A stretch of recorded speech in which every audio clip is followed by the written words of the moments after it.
Welcome to No Instructions. I'm Bob. And I'm Josh. And we're back. Welcome back. Thank you very much. To your native homeland. Yes. I'm glad to be back. I like Europe. All right, where were you first? Okay. I was in Italy. We went to two places in Italy. Well, we stayed two different places in Italy. And then we went to Maker Central in the UK. I'd never been to Italy before. I'd never been into Europe. I'd only been to the UK before. You went to the mainland. I liked it. Yeah? A lot. Good. But at the same time, I was like jonesing to be back. Like, why? To the States. You know, I'm not You miss sure. air conditioning that much? No, actually, we didn't need air conditioning the entire time. It was beautiful. Glorious. Weather was fantastic. It rained a whole lot, like right when we got there, which I enjoy rain, so it wasn't a big deal to me. But I don't know, like, I think it's just familiarity. Like, I like trying new things, I like going new places, but it's tiring, you know. Especially the big thing for me was language, I think. Well, how was your Duolingo education? I felt that a lot. So we started about a month before we left. We started doing Duolingo to learn Italian, just some basics or whatever. And I don't know, like I was learning a fair amount, but nothing that would be useful. Really? It was you like... didn't order a lot of gelato and butter? No. I didn't know how to say coffee, which is an entirely different thing over there. Didn't so that know was how to say coffee? No, I did. Oh, okay. That was like one thing that was useful. Other than that, I know how to say shark. So Shark. that got me a really comes in handy. Yeah, they got me far. And elephant and snake and a bunch of they apparently teach you language like you would learn it as a child. Which makes sense. But I think if you're Unless ready for you're a crash traveling. course. Yeah, if you're traveling, who cares? You need to know how to say bathroom and different types of food, and food was pretty far into the thing. So I learned some of the basics going into it, and I wasn't super confident, but I was like, yeah, I'm starting to get the pronunciations down a little bit. And then when I got over there, it was like, nope, I'm ill prepared. Yep. Now, luckily, pretty much everybody that we encountered spoke English, and it was fine, and everybody was really gracious about me not knowing the language. But I think I figured something out several days into Italy, and we were there for like 5 days. Where were you in Italy? So we flew into Venice, which I have a problem with the naming as well. Like it being named Venice? Yeah. Would you rather name Seattle? It's not called Venice. Okay. It's like Venetia or something like that. There's all these names that are actual Italian names for the cities. Roma. It's called Roma. It's not Rome. Yeah, I never understood that. It irritates me. I don't. Yeah. It's not my land, but it irritates me that like these beautiful places that have been around way longer than us. Well, America anyway. And we just like, well, we should call it Milan instead of Milano because, So that's a very interesting point, and it's kind of rampant throughout the continent. So Germany, if you're in Germany, they call it Deutschland. If you speak French, they call it Allemagne. And then you're in speaking English, they call it Germany. It's like this, you're throwing darts at 3 separate dartboards there. Yeah. Like, I'm sure that there are some very educated scholars that can explain very eloquently why the name has such a disparity across languages, but I never got that. It's like someone was very spiteful and was like, no, I don't want to call you Bob.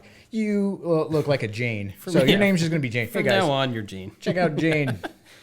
That's what it feels like because, like I understand like from language to language, there's some things that are not as natural to say. There's sounds that don't come as naturally.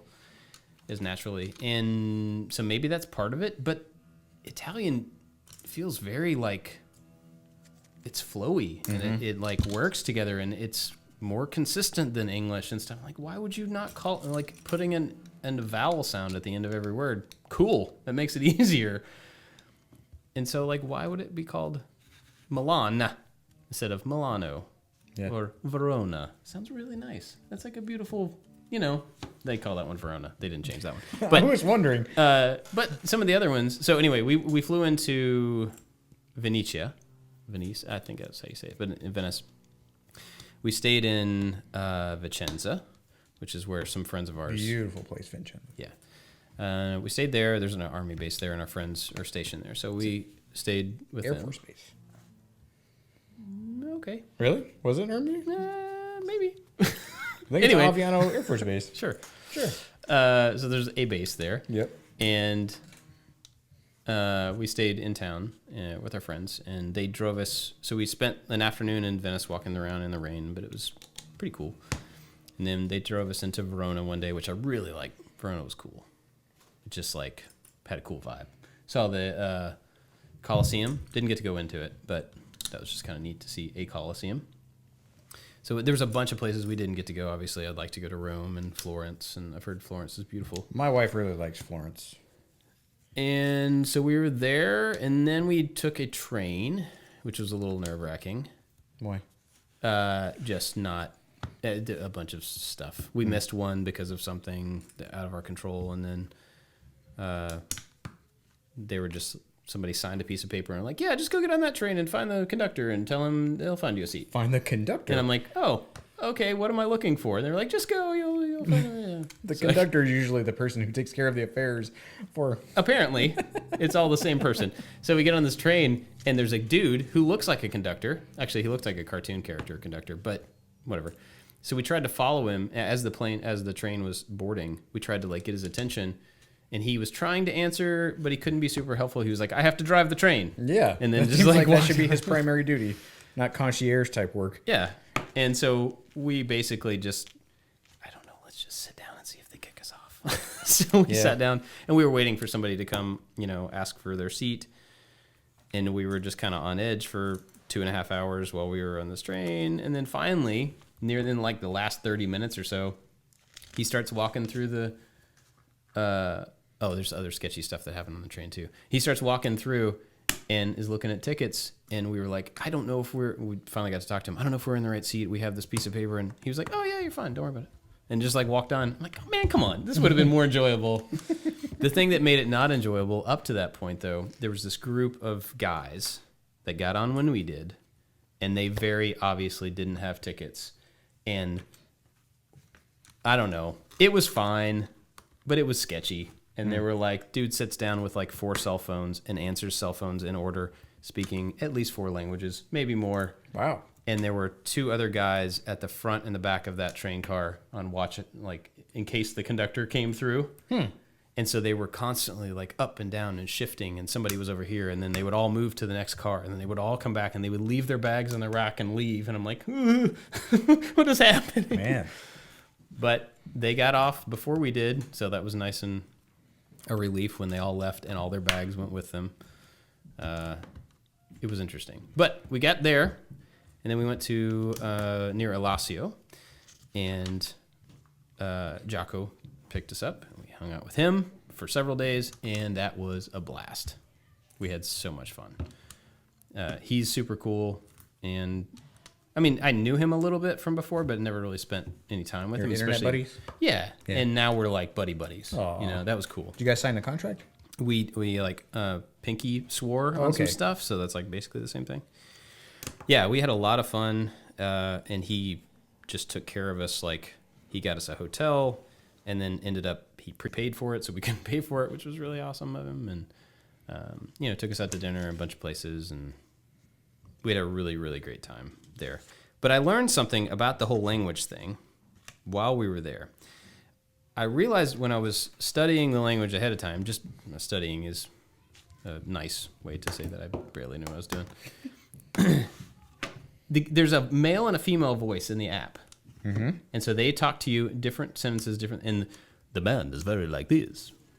He didn't sound like Dracula. He sounds like Italian, but he has this kind of very deep voice. And so I realized that I was like mimicking that. And then the woman was kind of a normal female voice. And so then when I went there and had the chance to speak, I'm like, am I going to speak in a like a stereotypical American version of Italian and totally offend these people? Gorlami. No, like what if, no, that's the American. What if I go in and I'm like, because that feels like a stereotype. Turns out it's not a stereotype. That's how they talk. And so I went into it with like I don't know if I should really try this because I feel like I'm going to offend these people that I'm trying not to offend. And they were super cool, but I just didn't have the like Confidence. Yeah, the confidence to just like, I'm going to try to roll my R's and have the inflection that everybody has when they say the words but that's how they talk. And it was really cool. And I actually learned a lot about the language just from being there and talking to them about, excuse me, how you pronounce certain things. I'd say like, well, this is a word that I don't understand because there's a G and an L together and they don't make either one of those sounds. Mm-hmm. And so one thing that Giaco told me is that every word ends in a vowel sound. And I hadn't really thought of that, but then it makes, once you understand that, you learn how to pronounce words that you've never seen before and get pretty close. Yeah. And so after I figured that and a couple other little things out, now as I'm learning new words in the Duolingo app, I can kind of get the pronunciation right the first time, which feels good. Like I'm learning something, So, and I'm actually getting a little bit more confident. I'm still continuing to learn it, even though we're back. That's good. We're going to stick with it, Jenny and I both, and we're going to try to have some like calls and stuff with Giaco and his friends so that we can practice a little bit. Because I think that's part of it, is we didn't have a way to physically practice, like audibly practice with someone conversationally, because that's where you're really going to understand it. Yeah, and usually that style works very regionally. Like I learned French. I took French for 4 years of high school, and I thought I could speak it pretty well. And then living in Belgium, which is the southern half of the country that we lived in, spoke French, but they speak Belgian. So there are some words that are just completely not the same. It's still French, but it's regional. Oh, and it's the same thing like in Kentucky versus New York or somewhere else. You call things kind of different words, or you slur words where you don't. You overemphasize things, and so it was really interesting academically understanding a language and being able to say it, very pronounced. Like I will attempt to say all of my words like this, and then speaking to someone. I remember this guy was talking about someone, and he kept saying le pain, le pain. I'm like, le pain, the bread. Yeah. I'm like, what are you saying? He's the bread. And it's this old man, and he was talking about a rabbit. And rabbit is le pain.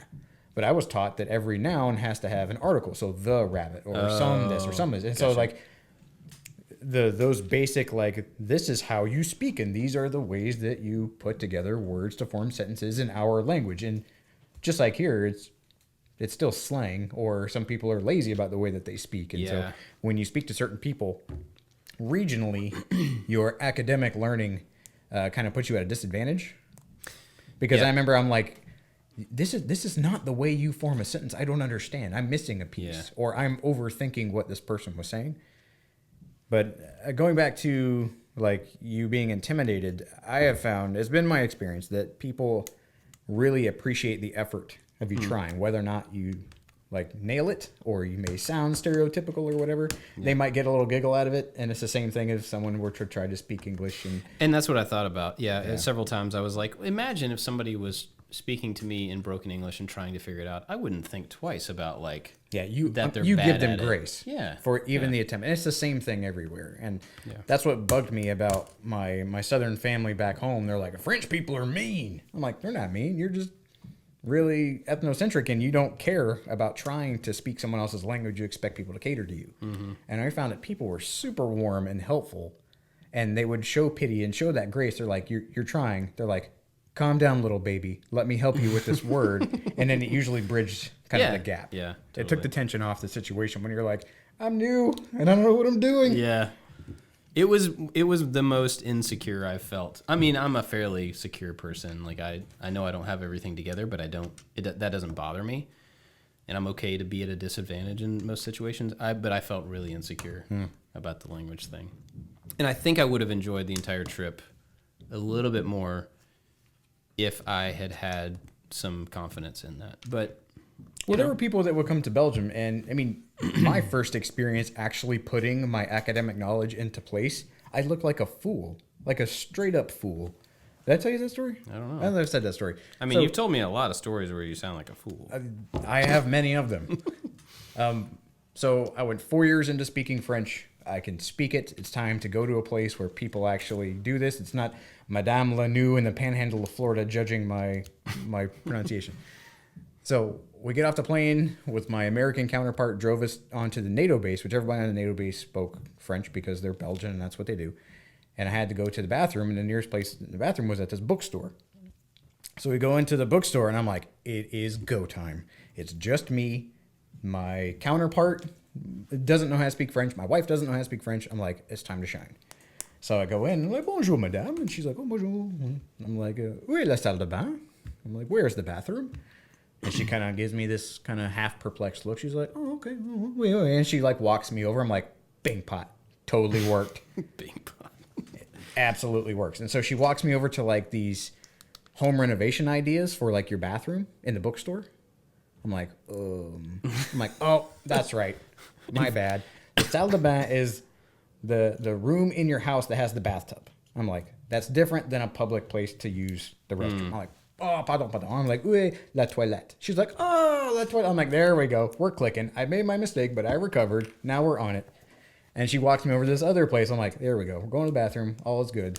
And she hands me the Twilight books, the books with the little teenage vampires and crap in it. I'm like, hold on. What? Twilight, what? Hold on. And she's like, yeah, like insistingly, like kind of hand me this book. Like, here you go. People must love this book. Here you go, man. Now I just want to get a Twilight book like, and put it in the bathroom. And then you just default to the dumbest Neanderthal style where you just signals. Like hand signals and pointing at stuff. I'm like, no. The toilet. Pointing and at voice, like pointing at my crotch. Saying it louder. And my panhandle, the toilet. She was like, oh, yes, the toilet is this way. And I'm like, are you kidding me? I did it right. And she's like, oh, yeah, here we go. Have a good day. And I'm like, no, dang it. Like, this was a successful encounter. And I walked out just like beet red. Yeah. And I'm like, well, it's all uphill from here or downhill from here. Like, I can't get any worse than looking like an idiot at the lady at the bookstore. And I eventually got to the point where it became like you start thinking in another language, but it takes so much confidence in so many situations where you're really humble. Yeah. We had a little general store like a block from our house, and I would exchange English and French lessons with the lady who owned the store. And one of the easiest things and the most humble is qu'est-ce que c'est? Like, what is this?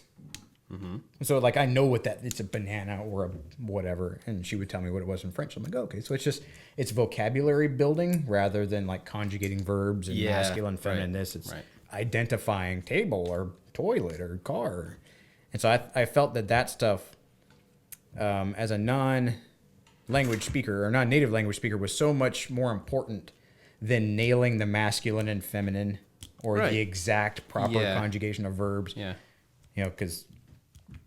Is it tu or vous? I'm like, well, at that point, it doesn't matter if I don't know what I'm trying to ask you for. If you poop in the middle of the bookstore, it doesn't matter if you were polite about it. That was frowned upon, I think. Title. So were you, throwing back to a previous conversation, were you able to relax? Did you enjoy your vacation for a vacation? I did for the majority of it, yeah. I was starting to feel itchy. Like I want to like bed bug itchy. yeah. There's bed bugs everywhere. No, just like idle hands. But we had fun. I mean, again, like last year, it was a time for Jenny and I to just get away and like spend some time together. And we were with other people a lot more than we were last year, because last year we were in London for the week by ourselves. We didn't know anybody. This time we were staying with people that we knew most of the time. But yeah, we just I had a lot of fun, and it was nice to kind of check out. The internet was terrible, so I couldn't. That's a good excuse. I couldn't default to like check my phone because I knew it was like worthless to like, give it a shot a lot of the time. And I didn't make effort to like pay extra money to get better internet or any of that stuff. So that was kind of good. But yeah, I was able to relax, and I think it was a little bit harder towards the end of the trip. Because it was kind of a work thing at Maker Central. How so? Well, I mean, we were meeting people who watched the videos, and I had to be on a little bit more, just like aware, and a lot of conversation and a lot of like staying up, hanging out with people in the hotel lobby because it's our chance to hang out with people we don't see very often, stuff like that. But yeah, I did relax, and it was good, I think, to have some idle time, force myself to read some books that I've been wanting to read, and like do some planning and thinking through future stuff, and it was good. It was really Well, I'm good. happy for you. Well, thank you. Yeah. It was nice. We needed it for sure. I needed it. There was something else I was going to say a minute ago. I lost it. It was like a whole tangent. Internet. Idle hand. It was language. It was something around language. I don't know. I hung out with Giaco at his shop for a long time. That place is unbelievable. Yeah. Unbelievable. It's huge for one. It's just full of stuff. Like, it was so big. He sent me a picture of that when he first got it, before he like publicly announced it, and it was empty.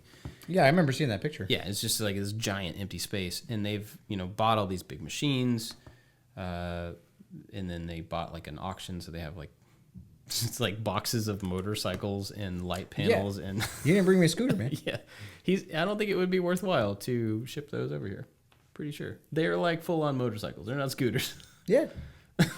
I've talked to him about it. Okay, I'm like, well, yo, you can dibs on one of them scooters. you And he can- kind of giggled. And I'm like, I don't know what's so funny. You can handle shipping it. Dunzo. I mean, because there's several of them. But it's funny because, initially in that picture, it was empty, and now it is almost full.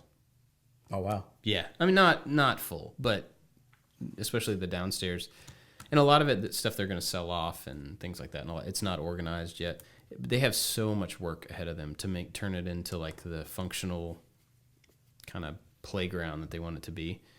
But it's inspiring and really cool to see it in the state it is now, and to know him and how his team is kind of like building things out and organizing things. And it's going to be one of those places that like people are begging to go to and play in, because it's really impressive.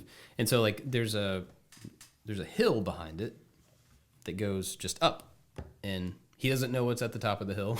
He's never been all the way up. And so we went out. Does he own that hill? He owns some of it. He's Okay. not really sure how far up, but it just goes, and there's nothing up there that anybody can get to.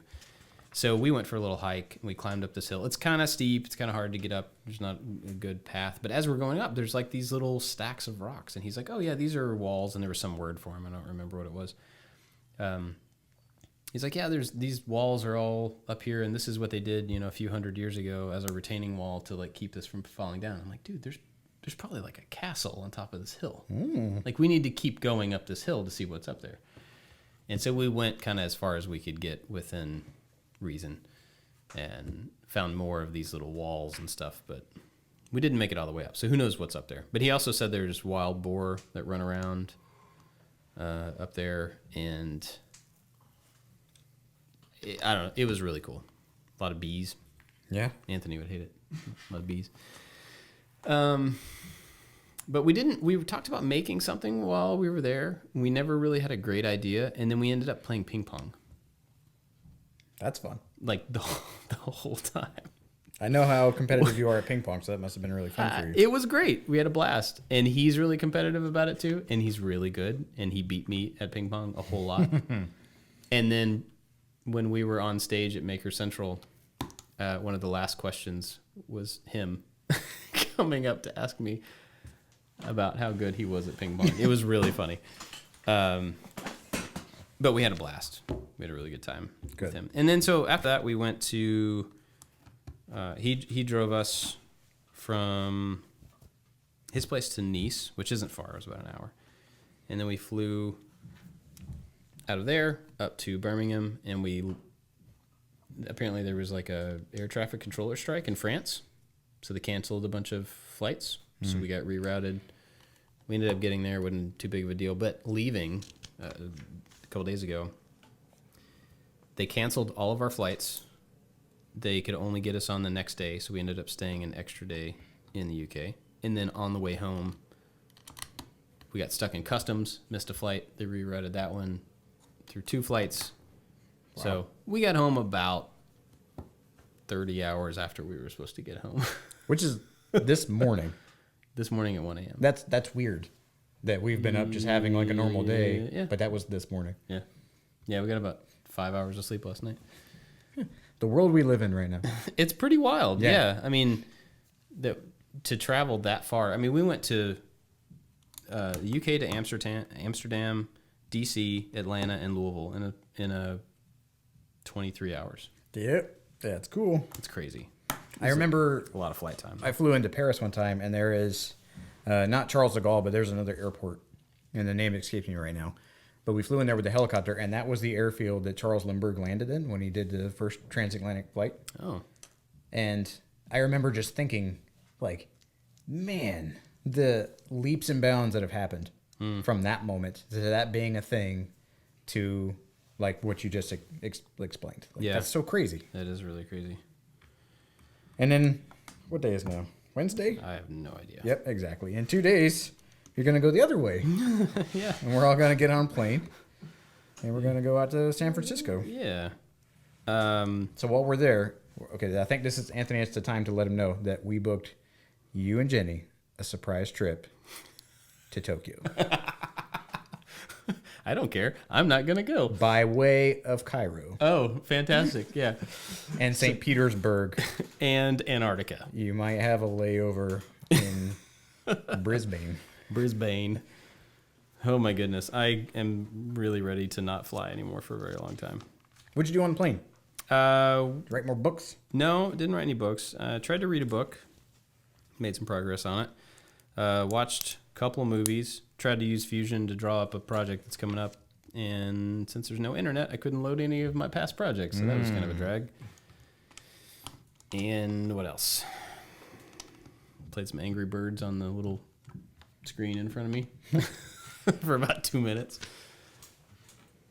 That was about it. Oh, on the way over there, because the flights got goofed up, they separated Jenny and I. So the 8.5-hour flight, we were like in different rows, and I was in between a couple.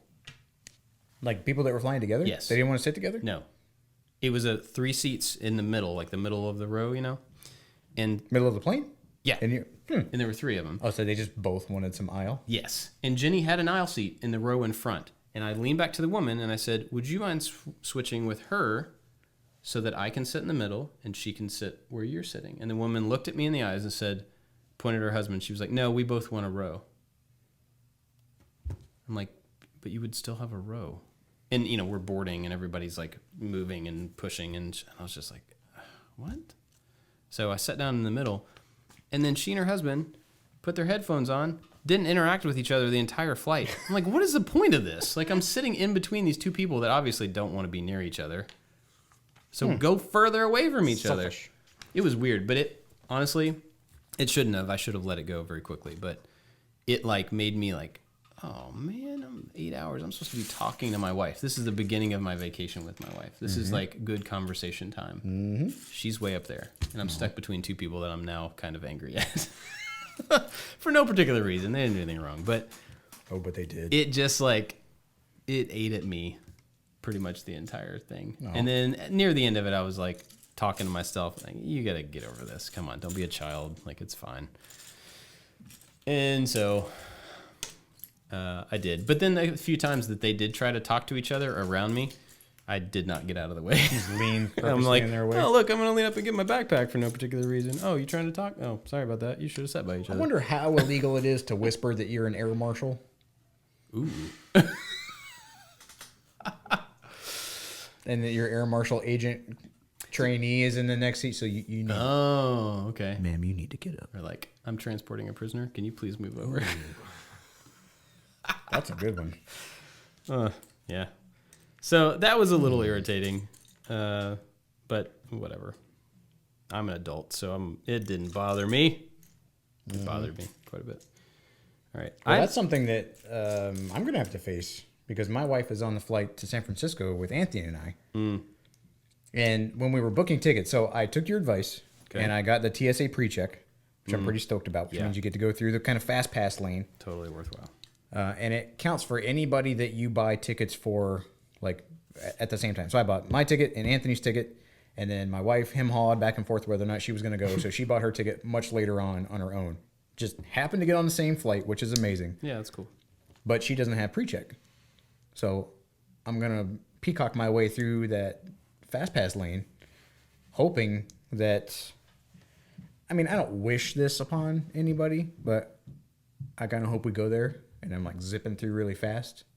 So I'm like, you should have just got the ticket when I told you to get the ticket. You could have been up here instead of back there, stuck 5 rows or whatever deep. Actually, you should probably take her with you through that lane and just say like, you know, we had to get her tickets separately, but she's with me. And they'll probably let her go through pre-check. Yeah, I could do that. And then I could just and I could whisper really close and go, "Help me." Just watch it play out. She's not a terrorist, I promise. Wink, wink. Yeah. Well, I hope that works out. Yeah, so we're all going to Bay Area Maker Faire this weekend. Which I am excited about. I just wish it were not this weekend. Mm-hmm. Or in 2 days or whatever it is. Doesn't even feel like it's it's soon. What are you looking forward to at Maker Faire?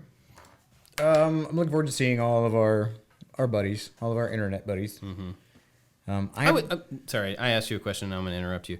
I was sitting at dinner in England, across from Paul Jackman, Jimmy, Derek from Malden, I don't know if you know him, Giaco, Daniel from Sweden, Chris from Make Everything Shop, and Jenny. And I was like, this is insane. Yep. Other than Jenny and I would never have met this group of people that I call friends. I would, have personal good conversations with all these people. We met through the internet and we're in England together. What the heck is this world? It's so cool. And it was just like that feeling over and over and over all weekend because there were people from the entire world all in one place for one thing. It was super cool. Anyway. And that's what I love about Maker Faire. Yeah. I absolutely love that. And not only is it just like getting to meet and like fanboy out, like it's to share what you're doing and to build up the rest of the world or community or individuals or, I mean, like look at this room right now. Like we are 3 random strangers that have no understanding of each other before the internet. Yeah, that's true. Our backstory are completely independent. I mean, you and 4B have some history face to face, but the 3 of us, our livelihoods of all of our families combined, all depend on the silly relationship we had built on the internet. Yeah, and that is so strange to try to tell people of a different generation. And I mean, I was sitting, I think it was like last Thanksgiving. Tiffany's grandfather, anyway, enter crotchety old man A. About how phones and the internets are like ruining a generation and how no one can have a real conversation with anybody anymore because it's just like polluting people's brains and people are getting lazy and all this. And I'm like, man, that is such a narrow focus for someone who has never left this tiny one-stoplight town. Yeah. I'm like, I can have a conversation. I can have the most meaningful, teary-eyed, I can help you in the deepest level conversation with someone that I have never met in person who doesn't natively speak my same language. Yeah. Because we can relate on things that we've already ironed out. That's true. Anywhere in the world. And I can sell a product from my basement in my underwear to someone in Antarctica. In their underwear. Exactly. And earn a living. Everybody's in their underwear. It's great, old people. You should get on board. I imagine that's really my goal in old age anyway. Just being in your underwear. Sit around in my underwear and not have to deal with people. Thank you, internet. Oh, yeah. It turns out that in England, when you say pants, it means underwear.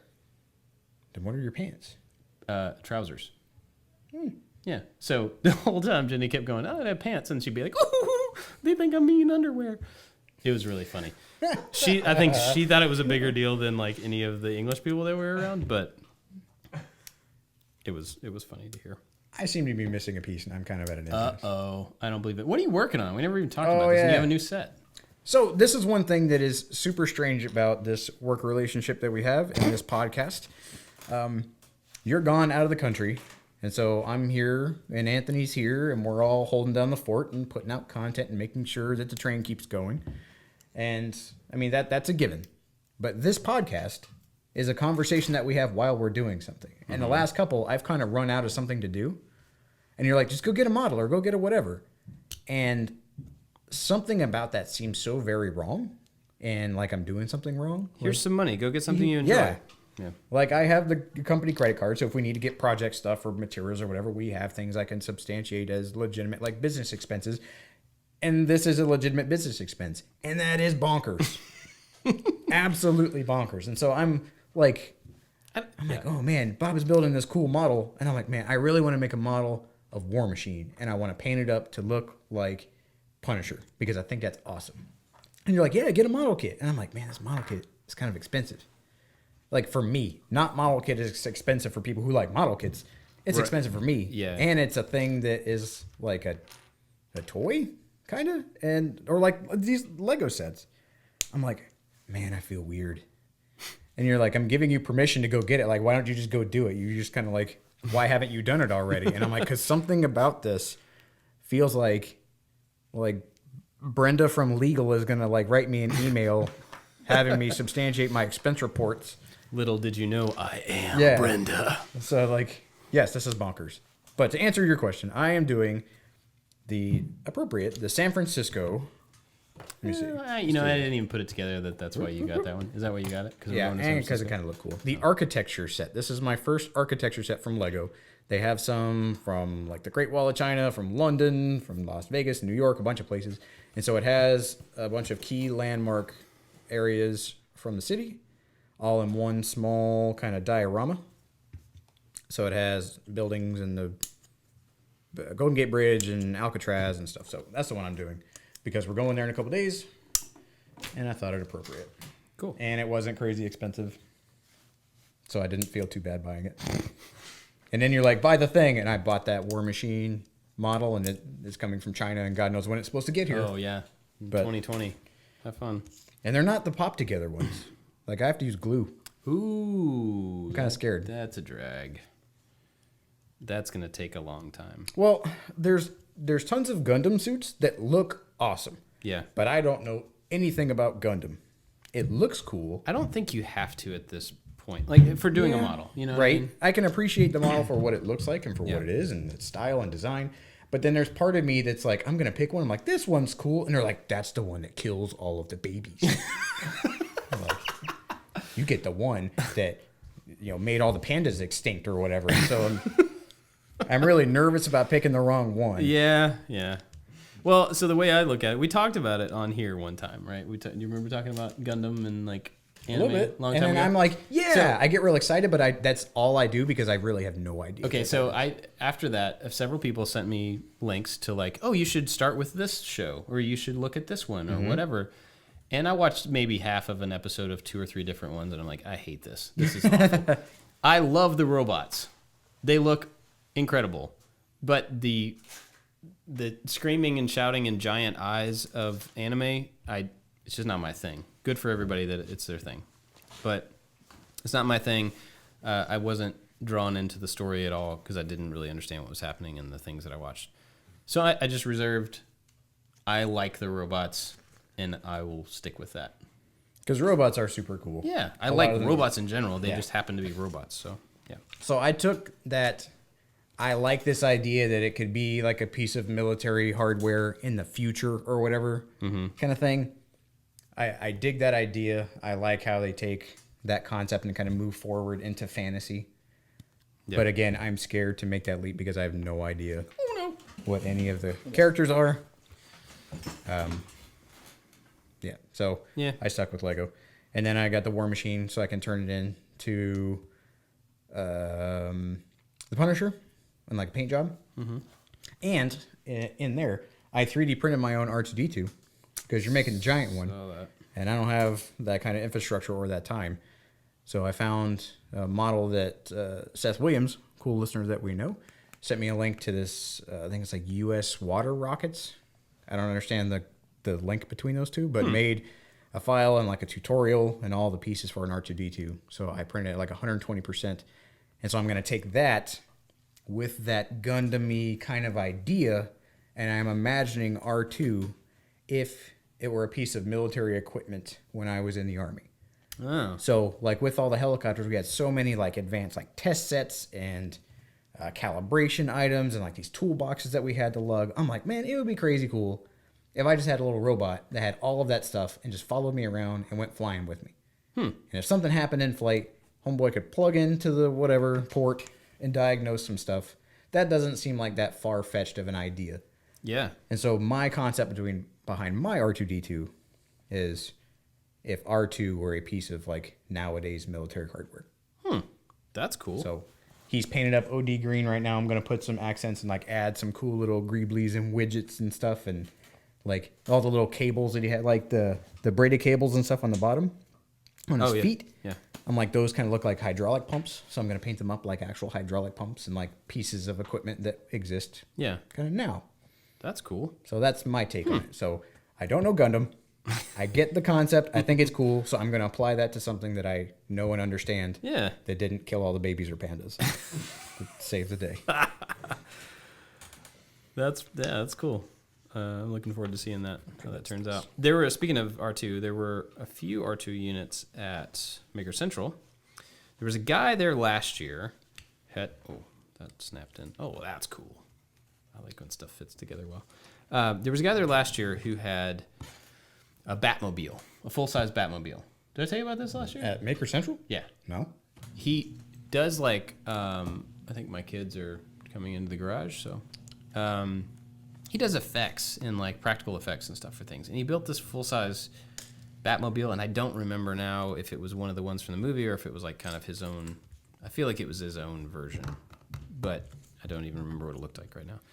He was back again this year with droids. And so he had like a Dalek from Doctor Who, the little dog robot from Doctor Who, and like 2 or 3 R2 units, a few other things. And he had this big area. So one of the R2 units, I've got some pictures of it, and it looks really cool because it's a lot of the panels are missing, and so it's exposed. You can see all the stuff on the inside. Mm-hmm. But the eye up top, the radar eye, has a projector in it. And I could see it at a distance, but I couldn't see what it was projecting. And as I walked up, I put my hand in front of it, and as soon as I did that, he was like, "Oh, you know what that is?"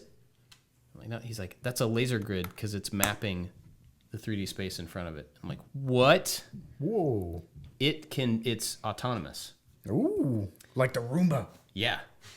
But it can follow him around. He just like puts it in auto mode, and like I think he puts something on his back. I was thinking a little IR sensor. Yeah, something. Okay. But it's mapping in real time the room to who knows what resolution or anything, but it uses it to be able to like avoid objects and stuff. That's cool. And it can follow him around. He was like, "Yeah, they wouldn't let me do the auto stuff here for liability's sake or whatever, so I can't really turn that on." But that's what it was for. He was really excited about it. That somebody noticed the spread, because when you put your hand up, it's just like tons of little tiny green dots. Yeah. And so it's it's hitting points and getting feedback and stuff. I thought that was super cool, and that was right at the very end of the day, so I didn't really get to spend any time talking to him. But well, I got that because I was researching Roombas yesterday because Anthony and I had to go to Best Buy, and I was wandering around while he was talking to the Geek Squad about his computer, and all the different, I say Roombas, but like all the different little circular vacuumy kind of robot things caught my eye, and I kind of want one. Yeah, I've always kind of wanted one very too. expensive though. Yeah, they are. They're expensive, and I feel like, I don't know this, but I feel like they would be prone to destruction. Destruction? Well, like a kid steps on it and then it crushes it, or it gets caught under a thing and burns a motor out, or I don't know. It just feels like I would probably destroy it somehow. Maybe not. What else? Did you say what you were looking forward to? Oh, look at that. Oh, That's at Maker so Faire. Cool. So, yeah, I'm looking forward to meeting everybody. I have to, I say have to, I volunteered. I'm giving 3 different talks at Maker Faire. Mm-hmm. So if you're going to Maker Faire and you need tickets, let me know because I've got a bunch extra. I have some as well.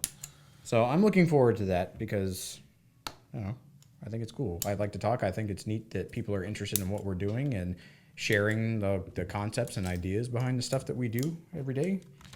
I have one for the other podcasts I do, Making Geeks. There's the one that the 4 of us are doing. There's one that behind the scenes guys are doing. So it's really cool. And I always love Maker Faire because I don't know what to expect, or I don't know what I'm going to see. Mm-hmm. And I'm usually amazed by whatever it is. And so I'm looking forward to that kind of ignorant inspiration that I find very rejuvenating because like we talked about, like we feed the meter here. We got to we put out content equals profit. And so it's really neat to see people that make things just because they just wanted to share it. Yeah. Or their techniques or just some ideas that they have that seeing that thing combined with something I have in my head with something I've seen somewhere else equals something awesome. Yeah. And so I love the opportunity to be wowed by something that someone else is doing. And there's always something. There's at least one thing that will just be like, what? How was that? How in the world did you do that? Yeah. There's always something. It's funny because this year you're doing more stuff than I'm doing. Did you know that? I'm only doing 2 things, which already feels overwhelming to me, given how tired I am. But yeah, so have fun with those 3 talks. Yeah. One of them, which we probably should have looked, the one for all 4 of us was happening much later in the day. Yeah. And we realized that it was going to get over at 5:30, and Anthony and I are leaving at 6:15 from the airport. So we got that bumped up, which was kind of nice. But yeah, we probably should have looked at that a little closer before we started committing to things. Well, I think you had your tickets far before the schedule, so it's not really something that we could have controlled. Got it. All right. What else we got? Didn't you say we had some pros and cons? Yes, we do. Thank you for everybody. While you're getting those out, go ahead. I want to say thank you to everybody at Maker Central who came up and said that they enjoyed this podcast, because there were quite a few people. That's awesome. And it makes my heart happy. It was really encouraging, that there were people that specifically came up and said, they love everything we're doing, but they really enjoyed this for what it is. And there were, different reasons why they liked it, and that was pretty cool. So thank you guys. Good. I like it too. Yeah. All right. Pros and cons. Okay. What you got? Right. These come to the No Instructions Instagram page. These are DMs that we got from people. These are a little old because I honestly forgot that they were there. So, cool. This is Ben W. Martins. Hey, Ben. Says he has 4 different topics. So we'll do oatmeal raisin cookies. Con. Why? Not a fan. Mm. I mean, oatmeal's all right. I like oatmeal, I guess. I like raisins. They just don't feel like a cookie thing to me. I mean, they're not terrible. It's not like I hate them, but there are many other cookies I would rather have if I had my choice. I like those flavors. There's a big movement, there's a pineapple on pizza set discussion for raisins in cookies, which again, I'm a pretty pragmatist about it. It tastes good and I enjoy it. I don't think too deep. I mean, you can be wrong about it. It's not my first time being wrong about that. All right, the next is Monopoly, the board game. That's tricky. I'm gonna say pro. I like it. It is tedious. Every time I've ever played with Forby, he's won, so that kind of makes me not a fan of it. One. So there's this thing about Forby. Hey, Forby. There's this thing about Forby where he basically always wins board games. Pretty much every time you play, and video games, pretty much every time you play Forby in something, he wins. Oh no, our motion sensor's gone. Oh, there it is. So, if the question is Monopoly with Forby, we'll say con. If it's Monopoly with anybody but Forby, I'll say pro. Literally anybody else. I don't really like Monopoly. I think it's boring. And we played it with my son because our friend Wes talked about how beneficial it was for his daughter to learn counting and things by counting out the money and letting her be the banker. I'm like, oh, that's a good idea. And we did. But it's just this game that would normally take several hours is probably going to shoot to a week. Yeah. And I don't have the... It is a tough one to play with kids who are young enough that stuff takes a long time. Yeah, I think... But at the same time, you don't want to take their responsibility away from kids, so let them count their own stuff and figure out how to pay for it. That's part of the learning. But that just slows it down a whole lot. Tremendously. So, yeah. And I mean, the bustling real estate market is not something that is very tantalizing to me. I don't know. It's fun. I think it gets more fun the further you get into it because the stakes become higher and because, every roll could be your last one if you land on the wrong thing. But it takes so long to get to the point to where there's danger around the board that it makes it's harder to get to that point for people. So, the next one is hiking. Pro. Yeah, I am pro hiking also. Who would be con hiking? Some people don't like outside. Some people don't like to walk uphill. I get it. That's true. I love hiking. Well, I mean, you can hike downhill. You got to get to the top of the hill before you can. Not necessarily. Unless there was like a trolley to bring you or a bus to bring you back up. What if you started at the top of the hill and just hiked down? Then you'd have to get a bus to bring you back to the top, or you just live down there now. Yeah, that's fine. It's not like hiking and buses. It's hiking.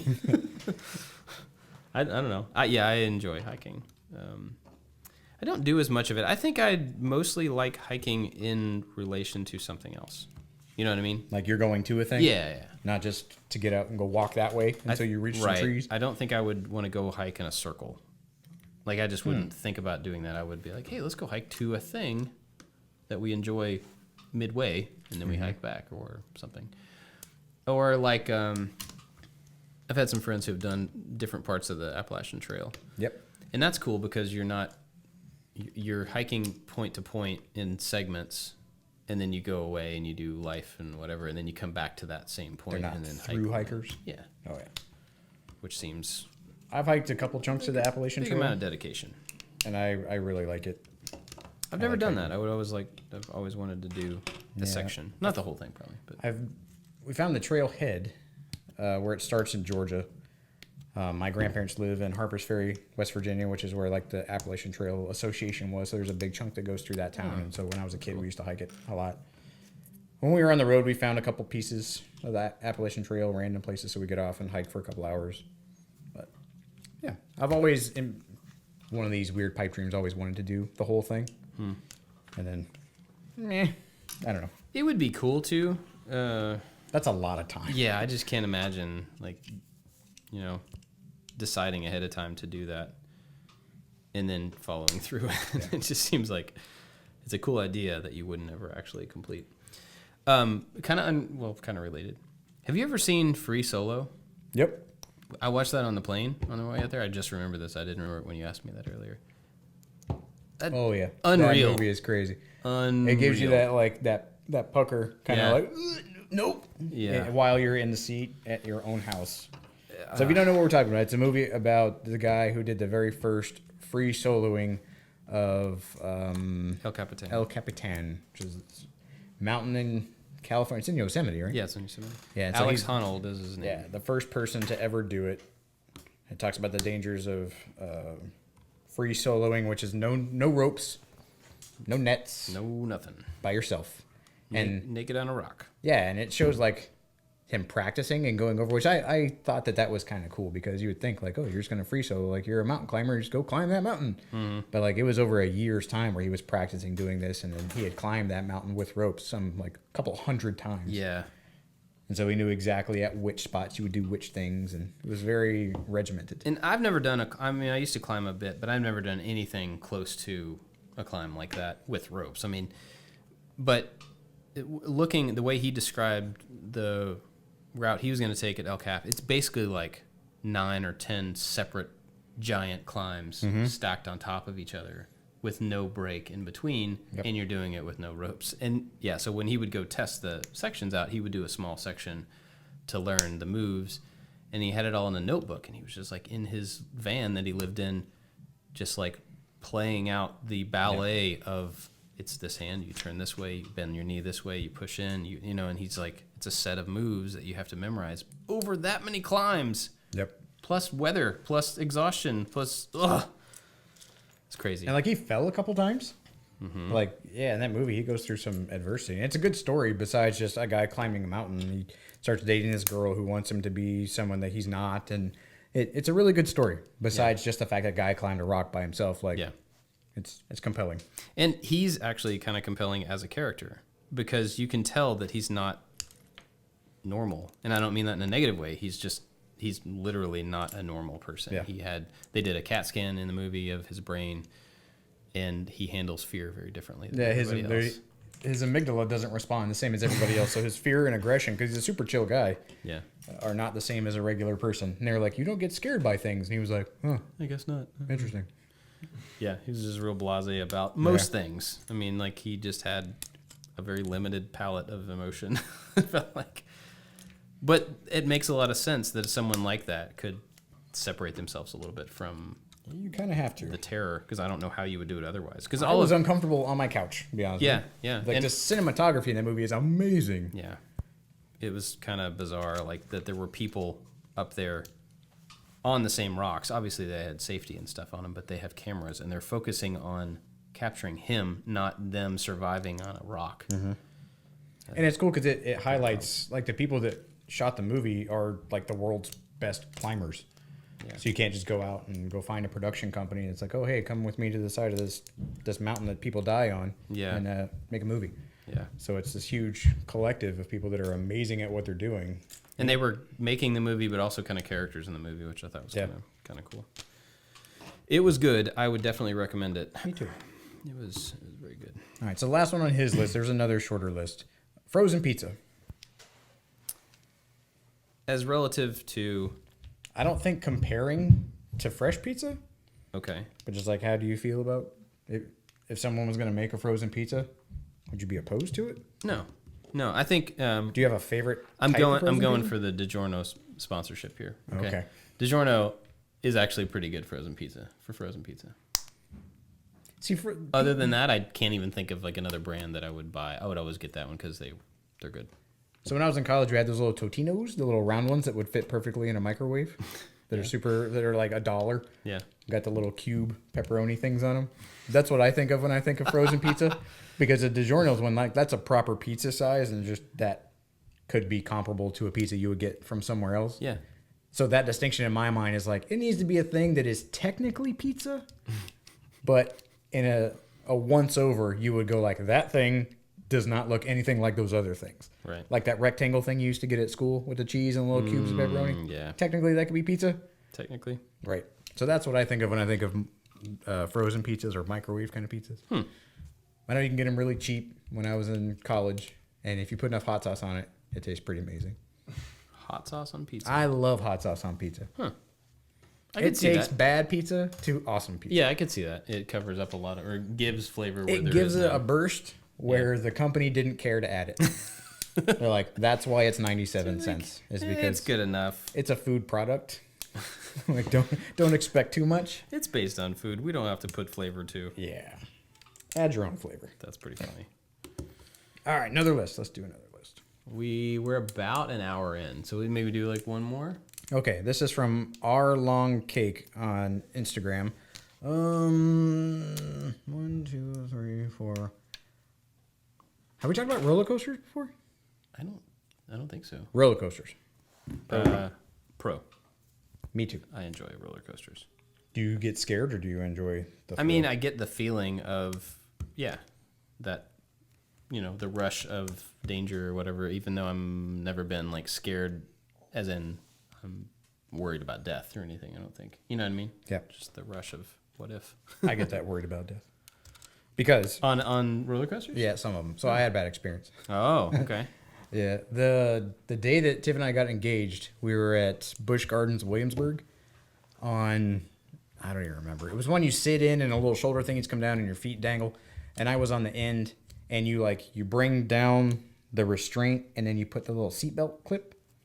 Well, we were going through some corkscrewy thing and then the things popped forward and my butt started sliding like out of the chair.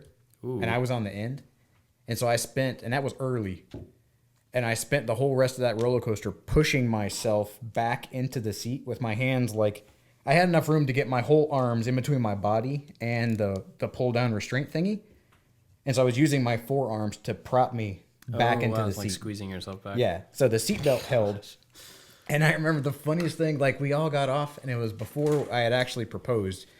And she was like, oh my God, that was so fun. And I'm like, uh-huh. And she was like, are you okay? I'm like, I just pooped my pants a little bit. That was not okay.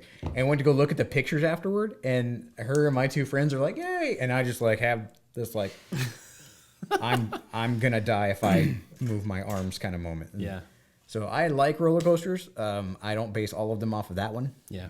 But I still have that. If I'm by myself, if you have to be brave for someone, you're like, oh, this is gonna be cool. That's something. But if I'm by myself, I'm like, I'm gonna die. I'm gonna die. Huh. That slow click up the hill, I hate that. I hate it. I hate it so much. So have you ridden the Hulk one? Yes, where it just shoots you out of the beginning. All of them should do that.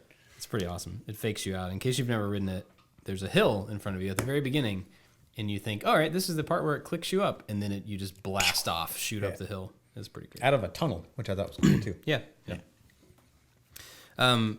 So my friend Cameron, when I was a kid, we went to Kings Island for a school trip or something.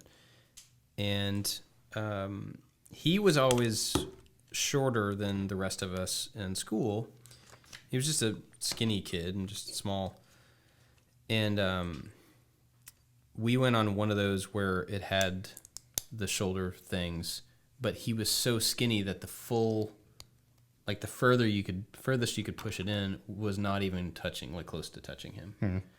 And for some reason they let him still go on it. I don't remember, but it was the same kind of thing. The entire ride, his body was just like sliding around in this big open space, and he couldn't, if he had let go, he easily would have flown out one side because there was just not enough mass there to prop him in those openings. But I remember he was next to me and just terrified the entire time. And I felt really bad for him because he couldn't do anything. He was just holding on for dear life. But that's when we were very young.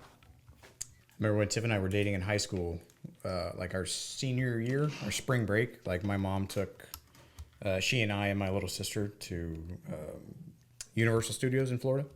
Back before like Harry Potter World, and they had the dueling dragons, and it's a cool. Oh yeah.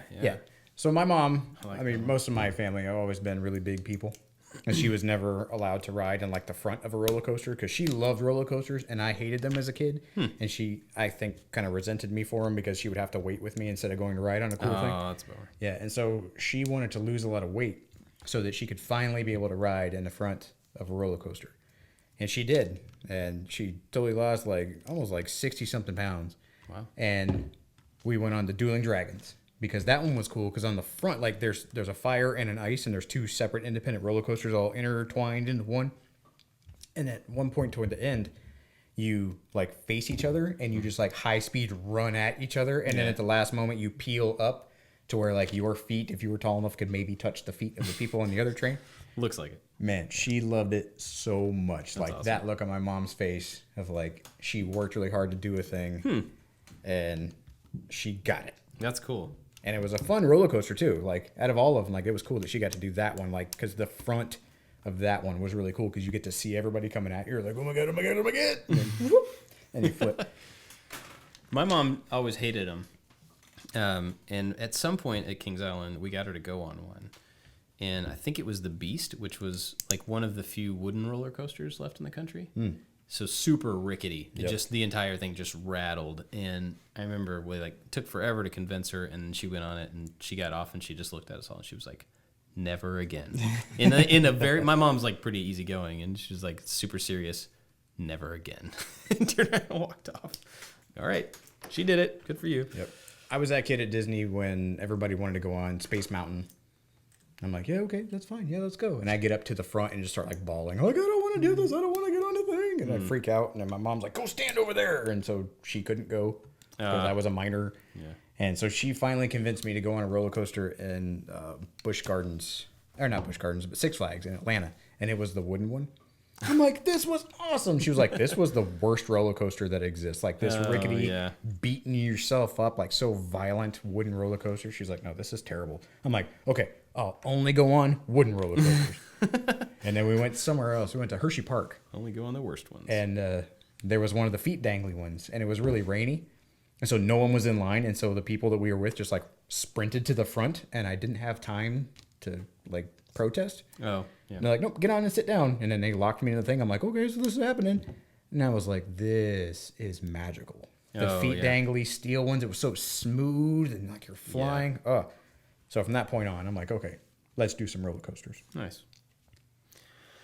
Cool. Well, let's wrap it up. Okay, sure. If you guys, I don't know if this won't go out before Maker Faire, will it? No. Because we release on Tuesday. It could. I don't know. Whatever. That depends on. I hope we see you at Maker Faire. If you're at Maker Faire, and if not, then we didn't. Then shame on you. I don't know. No. Where can people find you? On Instagram at the PI Workshop and on Twitter at Josh Makes Stuff. And you can find me and us, all of us, at I Like to Make Stuff on everything. I hope you enjoy your Maker Faire experience. That's to you, not me? them. Oh. Yeah. I hope that Anthony enjoys his Maker Faire experience because I already love Maker Faire. Yeah. True. I hope that everybody who is experiencing Maker Faire for the first time, Anthony over there, my friend Donovan from Making Geeks, I hope that it is 4B. Oh yeah, 4B2. I hope that it is everything that we have Hyped it up to be. hyped it up to be. I hope it lives up to that amount of anticipation. Yep. So what could If go not, wrong? then it's probably something you did wrong. Cool. Thanks for listening, everybody. See you next time. Bye bye.